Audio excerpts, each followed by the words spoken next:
فسبحان الذي لا يحصى امتنانه باللسان ولا بالقلم واشهد ان لا اله الا الله وحده لا شريك له ونشهد ان سيدنا وسندنا وحبيبنا وحبيب ربنا وطبيبنا وطبيب قلوبنا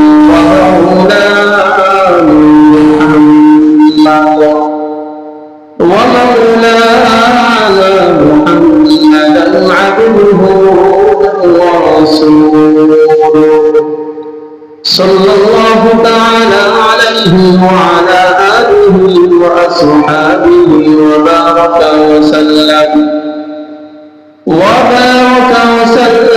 تسليما كثيرا أما بعد فأعوذ بالله من الشيطان الرجيم بسم الله الرحمن الرحيم يا أيها الناس اتقوا ربكم الذي خلقكم من نفس واحدة وخلق منها زوجها وبث منهما رجالا كثيرا ونساء واتقوا الله الذي تساءلون به والأرحام إن الله كان عليكم رقيبا وقال رسول الله صلى الله عليه وسلم من على جامعتين دخلت أنا وهو كهاتين أو كما قال النبي عليه الصلاة والسلام صدق الله مولانا العظيم وصدق رسوله النبي الكريم ونحن على ذلك من الشاهدين والشاكرين والذاكرين والحمد لله رب العالمين شكرا محمد الشكر لله بركاته اللهم صل على محمد وعلى آل محمد كما صليت على إبراهيم وعلى آل إبراهيم إنك حميد مجيد اللهم بارك على محمد وعلى آل محمد كما باركت على إبراهيم وعلى آل إبراهيم إنك حميد مجيد بلغ العلا بكماله كشف الدجى بجماله حسنت جميع خصاله صلوا عليه وآله بلغ العلا بكماله كشف الدجى بجماله حسنت جميع خصاله صلوا عليه وآله شكرا محمد شكرا كذب لا إله إلا الله لا إله إلا الله لا إله إلا الله لا إله إلا الله لا إله إلا الله يا رب يا قول سما جائے مدینہ یا رب یا قول سما جائے مدینہ مدت سے میرے دل میں تمنا مدینہ مدت سے میرے دل میں تمنا بنا لا إله إلا الله لا إله إلا الله لا إله إلا الله لا إله إلا الله محمد رسول الله صلى الله عليه وسلم الحمد لله নুরবাগ জামে মসজিদের সম্মানিত মুসল্লিয়ান কেরাম, সামনে উপস্থিত আল্লাহর আশিকুন জাকিরিন মুহিব্বুন বান্দারা, পর্দার আড়ালে অবস্থানরত সত্যি আমার বোনেরা, সর্বপ্রথম মহান আল্লাহ তাআলার দরবারে শুকরিয়া আদায় জ্ঞাপন করছি, যিনি মহান আল্লাহ তাআলা আমাদের সকলকে আজানের সাথে সাথে মসজিদে আসার এবং বসার তৌফিক দান করেছেন। এই জন্য অন্তরস্থল থেকে জবানের আওয়াজকে উঁচু করে মহান আল্লাহ তাআলার দরবারে একবার শুকরিয়া আদায় করি, আলহামদুলিল্লাহ। আরো শুকরিয়া আদায় করছি যিনি মহান আল্লাহ তাআলা আমাদের সকলকে সর্বশ্রেষ্ঠ নবী আখির নবী মুহাম্মদুর রাসূলুল্লাহ সাল্লাল্লাহু আলাইহি ওয়াসাল্লামের উম্মত হিসেবে দুনিয়ায় পাঠাইছেন। সাথে সাথে ঈমান নামক মহাদৌলত আল্লাহ তাআলা আমাকে আপনাকে দান করেছেন।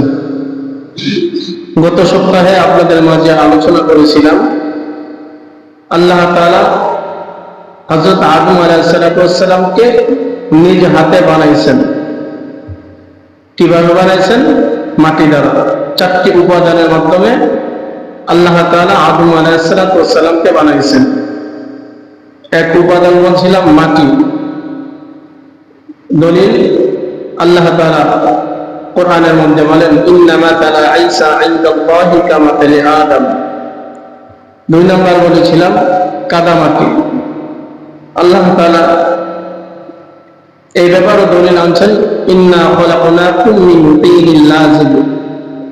তিন নম্বর বলেছিলাম আঠালো মাটি। আল্লাহ তাআলা এই ব্যাপারে কোরআনের মধ্যে দলিল আনছেন খলাকাল ইনসানা মিন সালসালিন কাল ফাখর। চার নম্বর বলেছিলাম এই আঠালো মাটিকে আবার কালচে মাটি দ্বারা আল্লাহ তাআলা পরিণত করলেন।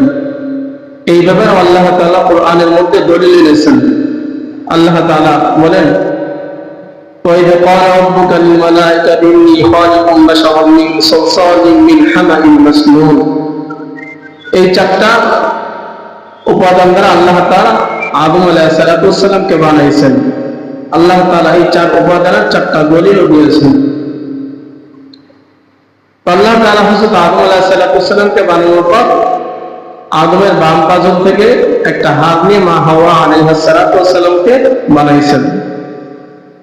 আমি আপনাদের সামনে কোরআনুল কারীমের যে আয়াত পাঠ করেছি, রাসূলের অসংখ্য হাদিস পাঠ থেকে একটা হাদিস পাঠ করেছি। আয়াত এবং হাদিসটি সামনে রেখে বর্তমান প্রেক্ষাপট অনুযায়ী কিছু কথা বলবো ইনশাআল্লাহ।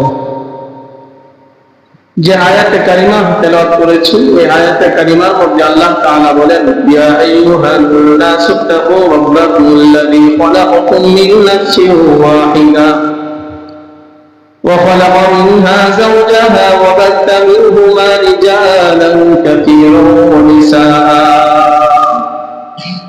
আল্লাহ তাআলা আয়াতে কারিমার মধ্যে বলেন ইয়া আইয়ুহান নাস।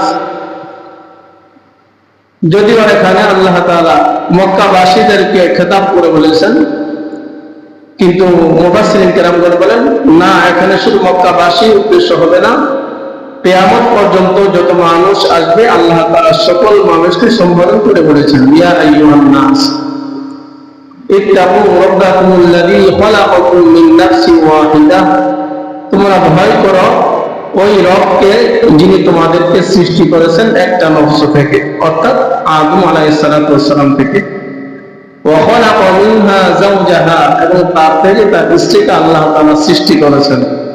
ওয়া বাথা মিনহুমা রিজালান কাসীরান ওয়া নিসাআ, এবং এই তাদের দুজনের মাধ্যমে আল্লাহ তাআলা পৃথিবীর মধ্যে অসংখ্য পুরুষ এবং নারী বিস্তার লাভ করেছেন। বলেন না সুবহানাল্লাহ। আপনারা সকলে অবগত আছেন বর্তমান আমাদের বাংলাদেশে প্রেক্ষাপট চলতেছে অনেক মহিলারা দাবি করছে সমান অধিকার,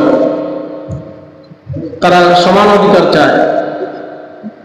কয়েকদিন যাবৎ একটা আলোচনা অনেকেই শুনতেছেন, মানবাধিকার একটা যে অফিস, এটা আমাদের বাংলাদেশে সরকার খোলার জন্য অনুমোদন দিয়েছে। আসলে আমরা মুসলমান জাতি হিসাবে আল্লাহ তাআলা আমাদেরকে যে কোরআন দিয়েছেন, যে নবী দিয়েছেন, আমরা তো সকলেই বিশ্বাস করি কোরআনের মধ্যে আল্লাহ যা বলছেন সব সত্য, বিশ্বাস করি না?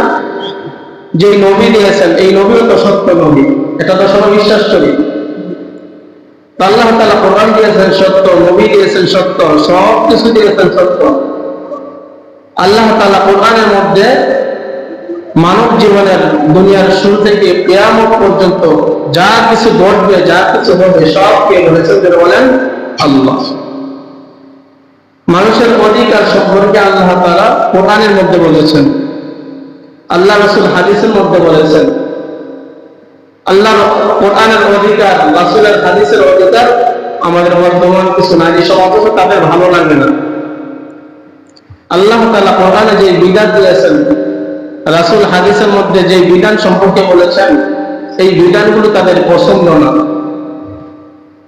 তারা তাদের নতুন কিছু অধিকার চায়, যে অধিকারগুলো সম্পর্কে আল্লাহ তাআলা কোরআনে বলে নাই, রাসূল হাদিসের মধ্যেও বলে নাই। মানে তারা আল্লাহ এবং তার রাসূলের বিরুদ্ধে কিছু অধিকার চায়, যে অধিকারগুলো যদি পূরণ করা হয় সরাসরি কোরআনের আয়াতের সাথে সাংঘর্ষিক অথবা রাসূলের হাদিসের সাথে সাংঘর্ষিক। তো যারা আজকে বর্তমান সমান অধিকার বলে স্লোগান দিচ্ছে, তারা কিন্তু আসলে সমান অধিকার চায়?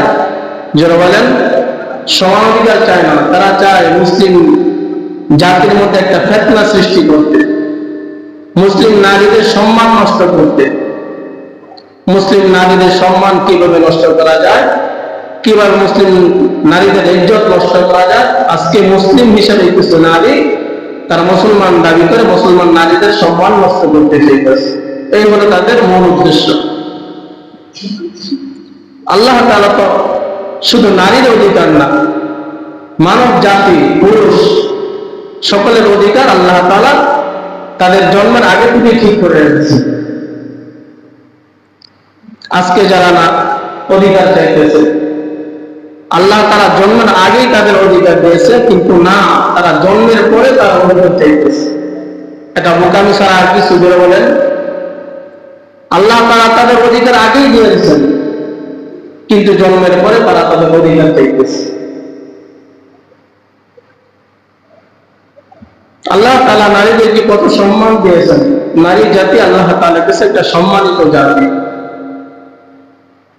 কারণ এই নারীদের থেকেই তো আল্লাহ তাআলা নবী সৃষ্টি করছেন। যারা বলেন ঠিক কিনা? নারীদের থেকেই তো আল্লাহ তাআলা নবী সৃষ্টি করছেন। আল্লাহ তাআলা দুনিয়ার মধ্যে এই মানব সৃষ্টি করছেন, এভাবে প্রচার করলেন। 4টা তরিকা। আল্লাহ তাআলা মা বাবা ছাড়া হযরত আদমকে সৃষ্টি করছেন, কোন মাধ্যম ছাড়া। 2 নম্বর, আদম থেকে হযরত হাওয়া আলাইহিস সালামকে সৃষ্টি করছেন। 3 নম্বর, আল্লাহ তাআলা বাবা ছাড়া হযরত ঈসা আলাইহিস সালামকে সৃষ্টি করছেন মার মাধ্যমে। 4 নম্বর, মা বাবা তাদের সময় আল্লাহ তাআলা মানব জাতি দুনিয়ার সৃষ্টি করছেন। কয়টা পদ্ধতি সৃষ্টি করছেন? 4টা পদ্ধতি। 1 নম্বর, মা বাবা ছাড়া হযরত আদমকে সৃষ্টি করছেন। 2 নম্বর, হযরত আদম আলাইহিস সালাম থেকে হযরত হাওয়া আলাইহিস সালামকে সৃষ্টি করছেন। 3 নম্বর, বাবা ছাড়া মার মাধ্যমে হযরত ঈসা আলাইহিস সালামকে সৃষ্টি করেছেন। 4 নম্বর, মা বাবার সংস্পর্শের মাধ্যমে আল্লাহ তাআলা মানব জাতিকে সৃষ্টি করেছেন। এই যে সৃষ্টি, যে ধারাবাহিকতা দুনিয়ার শুরু থেকে আজ পর্যন্ত যত নবী রাসূল আল্লাহ তাআলা আদম আলাইহিস সালামের পর থেকে আজ পর্যন্ত আমাদের শেষ নবী পর্যন্ত পাঠাইছেন, এই নবীগুলো কাদের মাধ্যমে পাঠাইছেন? দুনিয়ায় জুড়ে বলেন, নারীদের মাধ্যমে পাঠাইছেন। কাদের মাধ্যমে? নারীদের মাধ্যমে। আল্লাহ তাআলা নারীদের সম্মান কম দিয়েছেন? আল্লাহ তাআলা যদি নারীদের সম্মান নাই দিত, তাহলে কি তাদের মাধ্যমে এত মহান ব্যক্তিদেরকে দুনিয়া পাঠাইতেন? আল্লাহ তাআলা যাদের মাধ্যমে মহান ব্যক্তিদের দুনিয়ায় পাঠাইছেন, তাদের সম্মান যদি এত বেশি হয়, যার মাধ্যমে পাঠাইছেন তার সম্মান কি কম না বেশি? জোরে বলেন, বেশি। আল্লাহ তাআলা নারীদের মাধ্যমে সম্মানিত ব্যক্তিদেরকে পাঠাইছেন। আল্লাহ তাআলা নারীদের মাধ্যমে নবীদেরকে পাঠাইছেন। আল্লাহ তাআলা নারীদের মাধ্যমে আমাদের পয়গম্বর মুহাম্মদুর রাসূলুল্লাহ সাল্লাল্লাহু আলাইহি ওয়াসাল্লামকে পাঠাইছেন। আল্লাহ তাআলা নারীদের মাধ্যমে সাহাবায়ে কেরামদেরকে পাঠাইছেন। আল্লাহ তাআলা নারীদের মাধ্যমে ইমাম আবু হানিফাকে পাঠাইছেন। আল্লাহ তাআলা নারীদের মাধ্যমে ইমাম আবু ইউসুফকে পাঠাইছেন। আল্লাহ তাআলা নারীদের মাধ্যমে ইমাম মালিক রাহমাতুল্লাহি আলাইহিকে পাঠাইছেন। আল্লাহ তাআলা নারীদের মাধ্যমে ইমাম বুখারী রাহমাতুল্লাহি আলাইহিকে পাঠাইছেন। আল্লাহ তাআলা নারীদের মাধ্যমে আমার আপনার চোখের মনি আল্লামা আহমদ শফী রাহমাতুল্লাহি আলাইহিকে পাঠাইছেন। আল্লাহ তাআলা নারীদের মাধ্যমে সমস্ত আউলিয়া কেরামদেরকে পাঠাইছেন। এই যে আল্লাহ তাআলা নারীদের মাধ্যমে সম্মানিত ব্যক্তিদেরকে পাঠাইছেন, এর দ্বারাই তো বোঝা যায় নারীদের সম্মান আছে কিনা। বলেন, আছে। তাহলে তারা যে আজকে বর্তমান সমান অধিকার চাইতেছে, কি জন্য চাইতেছে? ইসলাম আসার পূর্বে তো নারীদের কোনো সম্মান ছিল না। আজকে ইসলাম আসার পর নারীদের যে সম্মান ইজ্জত দিয়েছেন আল্লাহ তাআলা, ইসলামের পূর্বে যুগে দেখেন, ইতিহাস পড়েন, তাদের কোনো সম্মান ছিল না সমাজের মধ্যে, তাদের কোনো ইজ্জত ছিল না, তাদের কোনো অধিকার ছিল না। জাহিলিয়াতের যুগে জীবন্ত কন্যা সন্তানকে দাফন করা হল, কারণ তাদের মধ্যে কয়েকটা ভয় কাজ করত। যদি এই মেয়েটা জীবিত থাকে, তাহলে সমাজের মানুষ বলবে ওকে একটা মেয়ে সন্তান জন্ম দিয়েছে, তিরস্কার করে বলবে, লাঞ্ছনা করবে, অপমান করে বলবে ওকে একটা সন্তান মেয়ে সন্তান জন্ম দিয়েছে। 2 নম্বর তারা ভয় করত, এই মেয়েটা যদি বড় হয়, আস্তে আস্তে লালন পালন করি, তাহলে তার পিছনে আমার অনেক টাকা ব্যয় করা হবে। যখন সে প্রাপ্তবয়স্ক হবে, তখন তাকে বিবাহ শাদী দিতে গেল অনেক টাকার প্রয়োজন। শুধু টাকার প্রয়োজন না, যখন তাকে বিবাহ দিয়ে তার স্বামীর ঘরে পাঠিয়ে দিব, তখন তার স্বামীকে অনেক কিছু দিতে হবে। জোরে বলেন, ঠিক কিনা? এই 3টা কারণে ওই যুগে মেয়েদেরকে জীবন্ত দাফন করা হইত। এটাও আল্লাহ তাআলা কোরআনের আয়াতের মধ্যে বলে দিয়েছেন, وَإِذَا بُشِّرَ أَحَدُهُم بِالْأُنثَىٰ ظَلَّ وَجْهُهُ مُسْوَدًّا وَهُوَ كَظِيمٌ يَتَوَارَىٰ مِنَ الْقَوْمِ مِن سُوءِ مَا بُشِّرَ بِهِ أَيُمْسِكُهُ عَلَىٰ هُونٍ أَمْ يَدُسُّهُ فِي التُّرَابِ أَلَا سَاءَ مَا يَحْكُمُونَ। আল্লাহ তাআলা আয়াতে কারিমার মধ্যে বলেন, وَإِذَا بُشِّرَ أَحَدُهُم بِالْأُنثَىٰ ظَلَّ وَجْهُهُ مُسْوَدًّا وَهُوَ كَظِيمٌ। যখন তাদেরকে কোনো একটা মেয়ে সন্তান জন্মগ্রহণের সুসংবাদ দেওয়া হতো, ظَلَّ وَجْهُهُ, তার চেহারা কালো হয়ে যেত, وَهُوَ كَظِيمٌ, এবং সে এই সংবাদ শোনার পর তার শরীরের মধ্যে রাগে সে গুসা ফেটে উঠত। যদি শুধু সংবাদ দিয়েছে যে তোমার মেয়ে সন্তান হয়েছে, সাথে সাথে তার চেহারাটা কালো হয়ে যেত এবং তার মধ্যে একটা রাগ কাজ করতো, রাগে জিতে তার শরীর ফেটে যেত। يَتَوَارَىٰ مِنَ الْقَوْمِ مِن سُوءِ مَا بُشِّرَ بِهِ أَيُمْسِكُهُ عَلَىٰ هُونٍ, সে এই বিষয়টা তাদের থেকে গোপন রাখত, তার গুপ্ত থেকে গোপন রাখত। يَتَوَارَىٰ مِنَ الْقَوْمِ مِن سُوءِ مَا بُشِّرَ بِهِ, আল্লাহ তাআলা বলেছেন সুসংবাদ, কিন্তু তারা তাদের এই সুসংবাদ থেকে তারা তাদের লাঞ্ছনা হিসেবে ব্যবহার করত, তাদের কাছে লাঞ্ছনা মনে হতো। এই জন্য এই সংবাদ তারা সমাজের কাছে গোপন রাখত। আজকে যেমন একটা মেয়ে সন্তান হলে ছেলে সন্তানের সমাজের সাথে মিষ্টি খাওয়ায়, আত্মীয় স্বজনদেরকে মিষ্টি দেয়, পাড়া পরিবেশে সুসংবাদ শোনায়, মিষ্টি খাওয়ায়, বন্ধুদেরকে মিষ্টি খাওয়ায়, আমার একটা মেয়ে সন্তান হয়েছে, আমার একটা ছেলে সন্তান হয়েছে। কিন্তু ওই যুগে যখন তাদেরকে সংবাদ দেওয়া হতো, তারা নিজেদেরকে অপমানিত মনে করে, কলঙ্কের দাগ মনে করে এই সংবাদটা তারা তাদের কলম থেকে গোপন রাখত।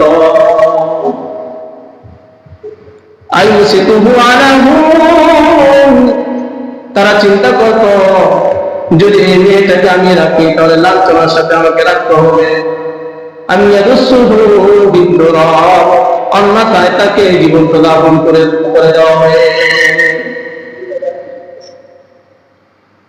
তো দেখেন আল্লাহ তাআলা বলেছেন জাহিলিয়াতের যুগে নারীদের কোনো সম্মান ছিল না। কেন ছিল না? কারণ তারা চিন্তা করত, এই মেয়েটা যদি আমি লালন পালন করি তাহলে সমাজের মানুষ আমাকে লাঞ্ছনা দিবে, অপমান দিবে। এই হলো মেয়ে হিসাবে নারী জাতির সম্মান কেমন ছিল। এই মেয়েটা যখন মা হতো বা স্ত্রী হতো, স্ত্রী হিসেবে তার কেমন সম্মান ছিল জাহিলিয়াতের যুগে? স্ত্রী হিসেবে তার কোনো সম্মানই ছিল না। স্বামী তাকে বিবাহ করে আনতো, আনার পর বন্ধু বান্ধবের কাছে পাঠিয়ে দিত যে যাও তোমরা তাকে নিয়ে আনন্দ ভর্তি করো।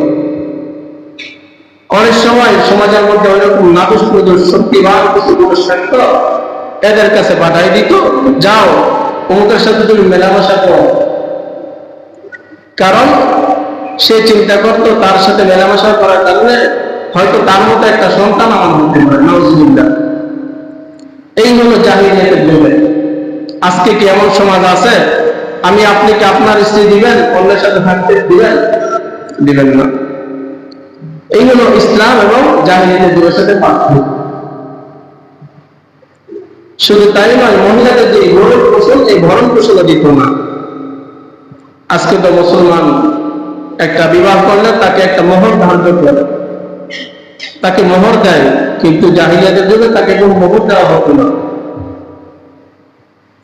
যদি এই মেয়েটাই যখন মা হতো, মা হিসেবে তার কেমন মর্যাদা ছিল, তার কি অধিকার ছিল? মা হিসাবেও তার কোনো অধিকার ছিল না। যখন মেয়ের স্বামীটা মারা যেত, মারা যাওয়ার পর সন্তান তার সাথে খারাপ ব্যবহার করত, জাতির লোকেরা তার সাথে খারাপ ব্যবহার করত, ঘরের লোকেরা তার সাথে দাসের মতো আচরণ করত। এমনকি অনেক সময় দেখা যাইত সন্তান মার সাথে খারাপ কাজ করত। এই হলো জাহিলিয়াতের যুগের অবস্থা।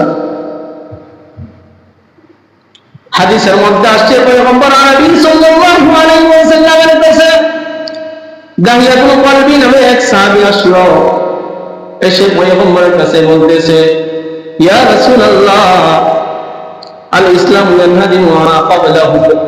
পয়গম্বর, শুনলাম কোন ব্যক্তি ইসলাম গ্রহণ করার পর তার অতীতের গুনাহগুলো মাফ হয়ে যায়। পয়গম্বরের কাছে বলতেছে, পয়গম্বর আমি তো মুসলমান হইলাম, কিন্তু আমার কাছে একটা ভয় কাজ করতেছে। পয়গম্বর বললেন, তোমার কাছে কি ভয় কাজ করতেছে? দাহিয়াতুল কলবি পয়গম্বরের কাছে সে বলতেছে, ও পয়গম্বর, আমি যেমন মুসলমান ছিলাম না, জাহিলিয়াতের যুগের একটা ঘটনা। পয়গম্বর, আমি আমার স্ত্রীকে গর্ভাবস্থায় রেখে সিরিয়ায় ব্যবসার জন্য গিয়েছিলাম। স্ত্রীকে বলে গেলাম, স্ত্রী তোমার গর্ভে যদি ছেলে হয় তাহলে ছেলেটাকে তুমি সুন্দর করে লালন পালন করবা, আমার সম্পদ থেকে তাকে তার পিছনে ব্যয় করবা, তার পিছনে খরচ করবা। আর যদি মেয়ে হয় তাহলে তাকে কিন্তু তুমি সাথে সাথে হত্যা করে ফেলবা। রাসূলের কাছে এসে কেঁদে কেঁদে বলতেছে, ও পয়গম্বর, আমি এই কথা বলে আমি সিরিয়ায় ব্যবসার উদ্দেশ্যে চলে গেলাম। দীর্ঘ 4 বছর 5 বছর পর আমি সিরিয়া থেকে আসলাম। এদিক দিয়ে আমার স্ত্রী আমাকে সংবাদ দিল, আপনার একটা ছেলে সন্তান হয়েছে। স্ত্রীটা আমি এটাকে লালন পালন করতেছে, আমি কোনো জানি না। আমি জানি আমার একটা ছেলে হয়েছে, কারণ আমার স্ত্রী আমার কাছে মেয়ের কথা গোপন রাখছে। দীর্ঘ সময় আমার স্ত্রী আমার সন্তানটাকে লালন পালন করতেছে।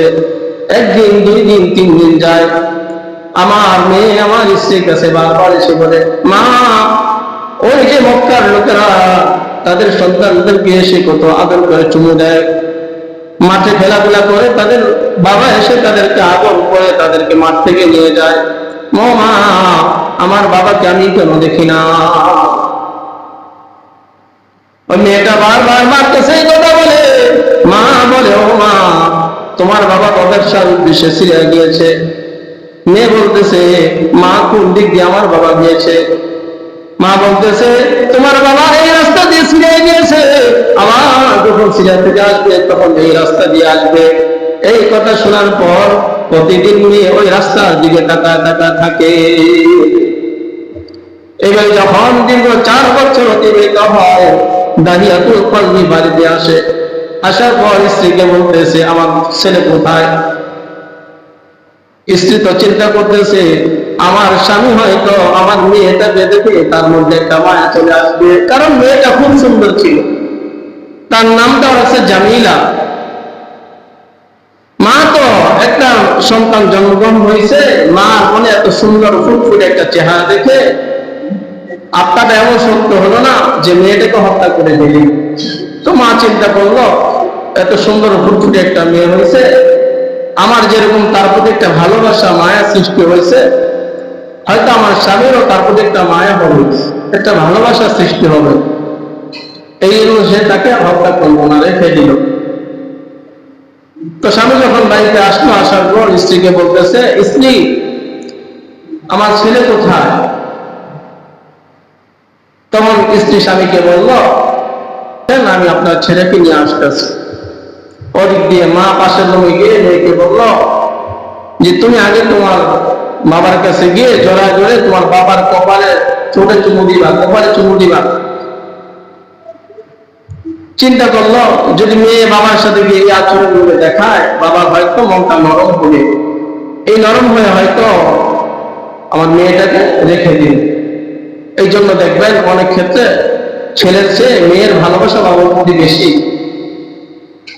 কারণ আল্লাহ তাআলা জাতিগত ভাবেই ইসলাম আসার পর মুসলমানদের মধ্যে একটা ভালোবাসা দিয়েছেন মেয়ের।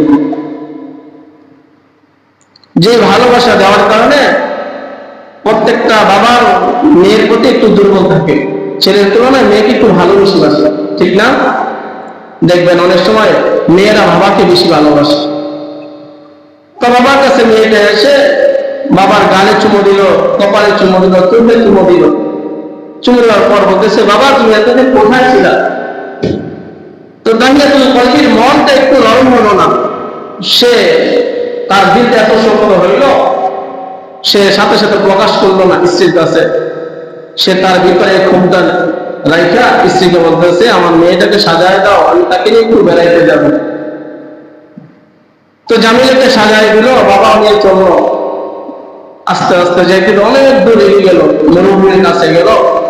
এক পাহাড়ের কাছে যাওয়ার পর মেয়েটা বলতেছে, বাবা তুমি তো আমাকে নিয়ে বেড়াইতে যাবে, এখানে করে আসলা। দাহিয়াতুল কলবি মেয়েটা কিচ্ছু বলে না। দাহিয়াতুল কলবি গর্ত খনন করতেছে। গর্ত খনন করার সময় দাহিয়াতুল কলবির দাড়ির মধ্যে মাটি লাগলো। ওই মেয়েটা বলতেছে, বাবা তুমি গর্ত খনন করতেছে কেন? বাবা তোমার দাড়ির মধ্যে ময়লা লাগছে, ভালো লাগছে। বাবা তোমার দাড়ি থেকে আমি ময়লা সরাই দে। দাহিয়াতুল কলবির মন তারপর নরম হইল না। গর্ত খনন করতেছি, গর্ত খনন করার পর যখন পর্যাপ্ত পরিমাণ গর্ত খনন শেষ হইল, তখন দাহিয়াতুল কলবি মেয়েটার হাত পা বাঁধলো। মেয়েটা বারবার চিৎকার দিয়ে বলতেছে, বাবা তুমি আমাকে কেন ভাবতেছ? ও বাবা আমি তো কোনো কিছু বুঝতেছি না। দাহিয়াতুল কলবি বলতেছে, সমাজের মধ্যে মানুষ আমাকে কলঙ্ক করবে, মানুষ আমাকে লাঞ্ছনা দিবে। দাহিয়াতুল কলবি একটা মেয়ে সন্তান জন্ম দিয়েছে। ও মেয়ে, এই সমাজের কলঙ্ক থেকে বাঁচার জন্য আমি দাহিয়াতুল কলবি তোমাকে জীবন্ত দাফন করে দিব। এই কথা বলার পর মেয়ে বলতেছে, বাবা আমাকে দাফন করো না, বাবা আমাকে জীবন্ত দাফন করো না, তুমি আমাকে সাইডা দাও, আমি এমন দূরে যাব তোমার 2 চোখের সামনে থাকবো না। দাহিয়াতুল কলবি মেয়ের কোনো কথা শুনলো না। না শুনে মেয়েটাকে ধাক্কা মেরে গর্তের মধ্যে ফেলে দিল। ফেলে দেওয়ার পর যখন দাহিয়াতুল কলবি মাটি ভরতেছে, গর্তের মধ্যে মাটি ফেলাইতেছে, ওই মেয়েটা বারবার চিৎকার করে বলতেছে, বাবা আমাকে তুমি মাইরো না, আমি তোমার আদরের কন্যা, আমি তোমাকে ভালোবাসি। ও বাবা, মা আমাকে প্রতিদিন বুকের মধ্যে নিয়ে ঘুমাইতো, মা যদি শুনে আমার মৃত্যুর পর মা কিন্তু অনেক কষ্ট পাবে, বাবা আমাকে ছেড়ে দাও, আমি অনেক দূরে গিয়ে জীবনযাপন করবো। দাহিয়াতুল কলবি তারপরে কথা শুনলো না। দাহিয়াতুল কলবি শেষ পর্যন্ত মেয়েটাকে দাফন করে ফেলল। দাহিয়াতুল কলবি যখন মেয়েটাকে দাফন করে চলে যেতেছে, মেয়েটা বাবা বাবা বলে ডাকতেছে, দাহিয়াতুল কলবি একবার পিছনের দিকে তাকায় না। পয়গম্বরের কাছে এসে পয়গম্বরকে বলতেছে, ও পয়গম্বর, মেয়েটা আমাকে বারবার ডাকছে, আমার মনটা কিন্তু একটু নরম হয় না। ইয়া রাসূলুল্লাহ, এখন যেন কেমন আমার কানের মধ্যে মেয়েটার কান্নার আওয়াজ আসতেছে। ও পয়গম্বর, আমি জানি না আমার আল্লাহ মাফ করবে কিনা। এই কথা শোনার পর পয়গম্বরের চোখ দিয়ে পানি বের পড়তেছে। পয়গম্বর বলতেছে, দাহিয়াতুল কলবি, তুমি কেমন একটা অন্যায় করলা, তুমি কেমন একজন মানুষ, নিষ্ঠুর পাঠান একটা পিতা, এত সুন্দর একটা মেয়েকে তুমি জীবন্ত দাফন করে ফেললা। দেখেন, এই হলো মুসলমান। ইসলাম আসার পূর্বে নারীদের সম্মান, তাদের কোন সম্মান ইসলামে আসার পূর্বে ছিল না। একটা মহিলা যখন বিধবা হইতো, ঘরের মধ্যে তাকে বসবাস করতে দিত না, দাসীর মতো আচরণ করত। একটা মেয়েকে যখন বিবাহ করে নিত, তাকে মোহর দিত না, তাকে বন্ধুদের কাছে বানাই দিত খারাপ কাজ করার জন্য। কিন্তু দেখেন, ইসলাম আসার পর একটা নারীকে আল্লাহ তাআলা কত সম্মান দিয়েছেন, একটা নারীকে আল্লাহ তাআলা কত ইজ্জত দিয়েছেন, কত মর্যাদা দিয়েছেন। আজকে মুসলমান নারীরা না বুঝার কারণে, ইসলামের দিকে না থাকার কারণে, তারা ওই সমস্ত নাস্তিক মার্কা নারীদের সাথে তালে তাল মিলিয়ে দিচ্ছে। বলে ঠিক কিনা? এই জন্য ইসলামের জ্ঞান প্রত্যেকটা নারী থাকতে হবে। এই যে জীবন্ত মেয়েটাকে দাফন করলো, তার কি অন্যায় ছিল? তার তো কোনো অন্যায় ছিল না। তো ইসলাম আগে নারীকে বেঁচে থাকার অধিকার দিচ্ছে। কিসের অধিকার দিচ্ছে? আগে একটা নারীকে বেঁচে থাকার অধিকার দিচ্ছে। হাসরের ময়দানে এই মেয়েটাকে আল্লাহ তাআলা কাঠগড়া দাঁড় করাবে। সূরা তাকবীরের আয়াতের মধ্যে বলেন, ওয়া ইদাল মাউউদাতু সুইলাত বিআইয়ি যামবিন কুতিলাত। আল্লাহ তাআলা হাসরের ময়দানে মেয়েটাকে উঠাবে। উঠানোর পর আল্লাহ তাআলা মেয়েটাকে বলবে, জিজ্ঞাসা করো তোমাকে কেন দাফন করা হয়েছে, কোন অপরাধে তোমাকে জীবন্ত দাফন করা হয়েছে, তুমি তোমার বাবাকে জিজ্ঞাসা করো।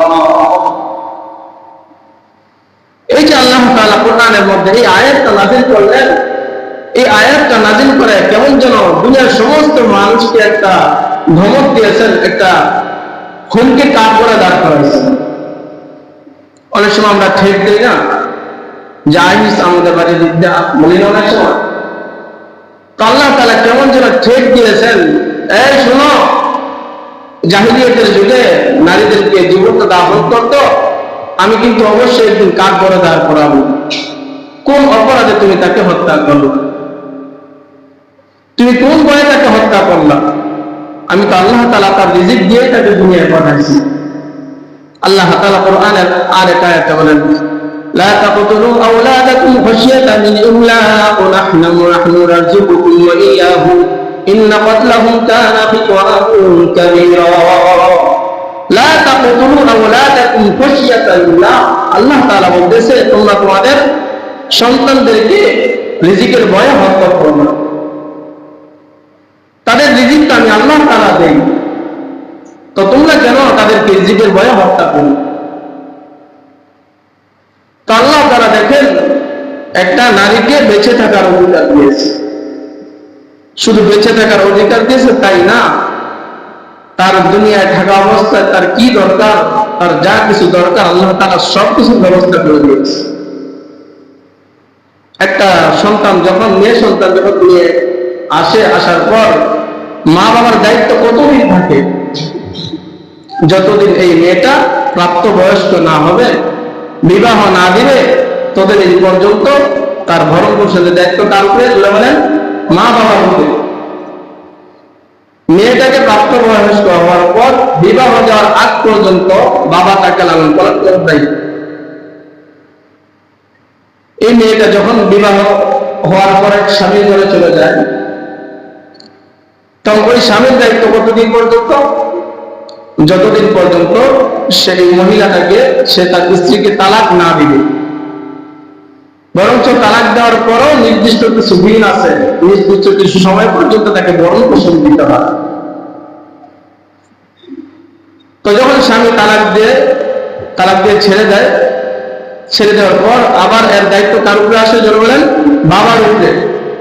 যদি বাবা না থাকে তাহলে বাইরের উপরে আসে। আল্লাহ তাআলা এদেরকে বেঁচে থাকার অধিকার দিয়েছে, দেওয়ার পর এদের দুনিয়ায় থাকা অবস্থায় যা কিছু দরকার সব ভরণ পোষণ দায়িত্ব আল্লাহ তাআলা দিয়েছে। যতদিন পর্যন্ত সে আবার বিবাহ না বসবে, ততদিন ভাই অথবা বাবার উপরে তার দায়িত্ব থাকে। তো যখন তার স্বামী আবার মারা যায়, স্বামী মারা যাওয়ার পরে কিন্তু তার একটা অংশ থাকে সম্পদের মধ্যে, শুধু 6 ভাগের 1 ভাগ সে সম্পদ পায়। কিন্তু জাহিলিয়াতের যুগে সম্পদ আবেদনের কথা তার তো কোনো সম্মানই ছিল না, তার মোহরও দিত না। অথচ ইসলাম আসার পর তার বেঁচে থাকার অধিকার দিল, তার ভরণ পোষণের সব কিছু আল্লাহ তাআলা ব্যবস্থা করে দিলেন। এখন যারা সমান অধিকার চায়, কেন চায়? যে মহিলার স্বাধীন চায়, স্বাধীনভাবে চলতে চায়। আল্লাহ তাআলা কি তাদেরকে স্বাধীনভাবে চলতে অনুমতি দিয়েছে না? স্বাধীনভাবে চলো, কিন্তু শরীয়তের মোতাবেক চলো, শরীয়ত যেভাবে বলছে সেভাবে চলো। একটা পুরুষ যেমন চাকরি করার অধিকার আছে, একটা মহিলারও চাকরি করার অধিকার আছে, কিন্তু শরীয়ত যেভাবে বলছে চাকরি করতে সেভাবে করতে হবে। আল্লাহ তাআলা সূরা নিসার আয়াতের মধ্যে বলেন, লিররিজালি নাসীবুম মিম্মা ইকতাসাবু ওয়া লিন-নিসাই নাসীবুম মিম্মা ইকতাসাব। আল্লাহ তাআলা বলেন, পুরুষ কামাই করবে, সব সম্পদ পুরুষের জন্য, মহিলা কামাই করবে, এই সম্পদ মহিলার জন্য। এমন শরীয়ত নাই, আল্লাহ তাআলা এমন বিধান দেয় নাই স্ত্রী কামাই করবে, সম্পদ স্বামী হয়ে যাবে। আল্লাহ কিন্তু এটা বলে নাই স্ত্রী যা কামাই করবে সব স্বামী, এরকম বলে নাই। স্ত্রী যা অর্জন করবে সব স্ত্রী, স্বামী যা অর্জন করবে সব স্বামী। কিন্তু দেখেন ইসলামের বিধান হলো স্ত্রীর সম্পদ থেকে তার খরচ করার কোনো বাধ্যকতা নাই, কিন্তু স্বামীর সম্পদ থেকে খরচ করার বাধ্যকতা আছে। যেমন সন্তান হয়েছে, সন্তানের সব ভরণ পোষণের দায়িত্ব হলো বাবা। মা বাবা জীবিত আছে, মা বাবার ভরণ পোষণের দায়িত্ব হলো সন্তানের। দেখেন ইসলাম তাকে এত সম্মান দিচ্ছে মহিলাকে, কিন্তু আজকে বর্তমান মহিলা তারা বোঝে না। তারা না বোঝার কারণে ওই সমস্ত নাস্তিক মার্কা নারীদের সাথে তারা একটা সুগন্ধায় সমাগতি করছে। আল্লাহ তাআলা যেখানে ইনসাফ করেছেন, মহিলার অধিকার দিয়েছেন, পুরুষের অধিকার দিয়েছেন, সেখানে যদি আপনি আর অধিকার চাইতে যান, তাহলে আপনি সমাজে লাঞ্ছিত হবেন, রাষ্ট্রে লাঞ্ছিত হবেন, প্রত্যেকটা জায়গায় আপনি লাঞ্ছিত হবেন। আজকে দেখেন যে সমস্ত মহিলারা পর্দার সাথে চলে, ইসলাম মাইনা চলে, তারা কতজন ধর্ষিত হয়, আর যারা ইসলাম মানে না, পর্দার সাথে চলে না, তারা কতজন ধর্ষিত হয়। দেখেন পত্রিকা খুললে দেখা যায় বিভিন্ন জায়গায় নারী ধর্ষিতা। কেন? তার চলার মধ্যে ইসলামের হুকুম নাই, ইসলাম যেভাবে চলতে বলছে সে সেভাবে চলে না। ইসলামের হুকুম সে না মানার কারণে আজকে সে বিভিন্ন জায়গায় ধর্ষিতা হচ্ছে। আল্লাহ তাআলা আপনাদেরকে সম্মান দিয়েছেন, অধিকার দিয়েছেন, আপনারা ওই সমস্ত মহিলাদের কথার সাথে একমত না হয়ে ইসলাম যেভাবে বলেছে চলতে সেভাবে যদি চলেন, আল্লাহ তাআলা আপনাদেরকে দুনিয়া কল্যাণ দান করবেন, আখিরাত কল্যাণ দান করবেন। তো দেখেন একজন পুরুষ যখন একটা মেয়েকে লালন পালন করবে, তার ফায়দা কি? আল্লাহ রাসূল এক হাদিসের মধ্যে বলেন, মান আলা জারিয়াতাইন মান আলা জারিয়াতাইন দাখালতু আনা ওয়া হুয়া তাহাতাইন। পয়গম্বর বলেন, ইসলামের পূর্বে নারীদের কোনো সম্মান ছিল না, ইসলামের পর আমি আল্লাহ তাআলা নারীদের সম্মান দিয়েছি। আমি আল্লাহ তাআলা একজন নারী ব্যক্তিকে যখন লালন পালন করবে, আমি আল্লাহ তাআলা তাকে কি পুরস্কার দিব?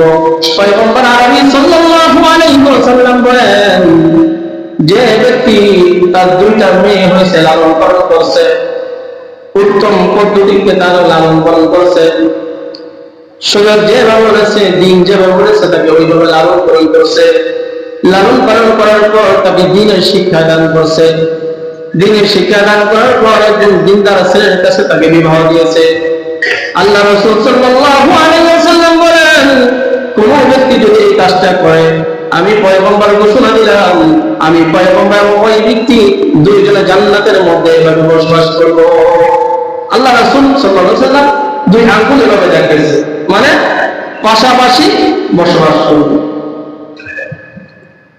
আল্লাহ তাআলা ইসলাম আসার পর নারীদেরকে বেঁচে থাকার অধিকার দিল, তাদের অধিকারও দিল, এবং তাদেরকে লালন পালন করলে কি সুসংবাদ আল্লাহ রাসূল হাদিসের মধ্যে এটা বলে গেছে। এক সাহাবী বলতেছে, ইয়া রাসূলুল্লাহ, যদি আমার 3টা মেয়ে হয় তাহলে 3টা মেয়ে লালন পালন করলে কি একই কথা? আল্লাহ রাসূল বলতেছে, তোমার যত মেয়ে হয় এত মেয়েদেরকে যদি তুমি লালন পালন করার পর একটা বিন্দাস ছেলের কাছে বিবাহ দেও, তাহলে আল্লাহ তাআলা তোমাকে এতটা মেয়ের বিনিময়ে এতটা জান্নাত দিবেন। বলেন না সুবহানাল্লাহ। জান্নাত দিবেন মানে এই মেয়েগুলো প্রত্যেকটা জাহান্নামের দরজায় দাঁড়াবে।